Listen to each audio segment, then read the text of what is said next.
Shooting shakes Collierville to the core. This afternoon, investigators are still searching for answers after Thursday's attack, which left the shooter and a local woman dead and more than a dozen others in area hospitals. Our Team 3 coverage continues with updates on the investigation, the victims, and who the shooter is. We begin at the Kroger where the shooting happened. Police and federal investigators are still gathering evidence. Our Simone Woolridge got another update just a short time ago. And Simone, that crime scene is huge, covering several thousand square feet. What's the latest? Zanetta, it really is. So that press conference wrapped up about an hour ago. So we are learning some new information here that I would like to share with you this afternoon. So the total number of people shot is 15. They are in stable condition. Well, some of them are, and 10 of them are Kroger employees. 5 are customers. We know that one woman died and the shooter killed himself, and the chief believes all of that happened pretty quickly.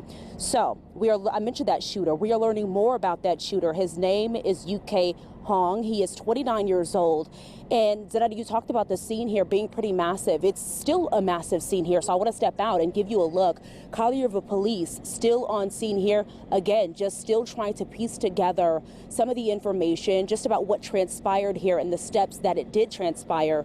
So we know that yesterday authorities made sure that there were no explosives and went through a backpack that was on the shooter. The chief also mentioned today at the press conference that they executed that search warrant at the gunman's home, and that evidence is being processed right now. This is including some of those electronic items.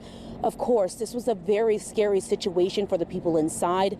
The chief reiterating that today, that they had to remove people from freezers, closets, just people hiding between groceries to seek safety. We asked questions about the gun that the gunman used in this, and if people were shot, were targeted. So he would not confirm that information at this time of if there was any targets in the store. But Zanetta, we heard some scatter traffic that we just played at the top of our broadcast. So it was a hectic response. So the chief really wanted to stress officers' response and the response of the customers and the employees inside of this Kroger store prevented more lives from being lost yesterday afternoon.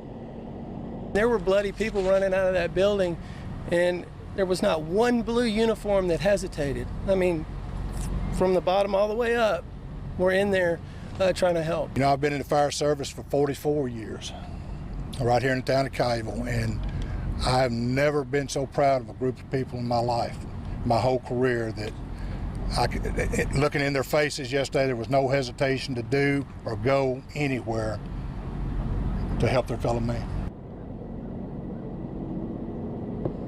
Yeah, that sound from the fire chief. Zanetta, it really has just been a very emotional scene here at Kroger. I spoke with someone who was inside of the store at this time when this shooting happened. He was a customer. He had to hide inside of the freezer for those moments. So just think about that. And then I spoke with someone else who came back to this scene. She was actually on lunch break. And then she came back to this hectic scene, and she was just trying to make sure her colleagues were okay. So again, information coming out of the press conference today that 15 people were shot, them hospitalized. I want to toss it to my colleague, Quimitra Wilborn. She is at Regional One Hospital with an update. And Quimitra, I know there was a press conference this afternoon at 11. What's the latest?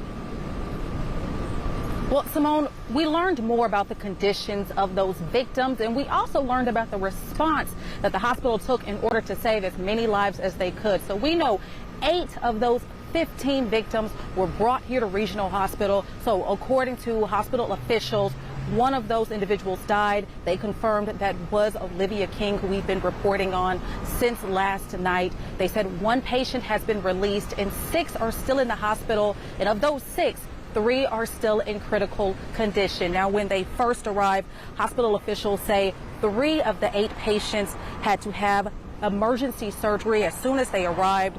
And we're also told 8 helicopters were dispatched to yesterday's scene in Collierville. 5 were from Regional Medical Center, and the other 3 were from other surrounding hospitals. But officials say no one from the scene was transported by helicopter. They say the ambulances were already on scene doing what they were supposed to do, and that's transporting those victims to safety. Now, back at the hospital, officials say they immediately enacted their mass casualty plan to care for those patients, and they tell me they've been training and planning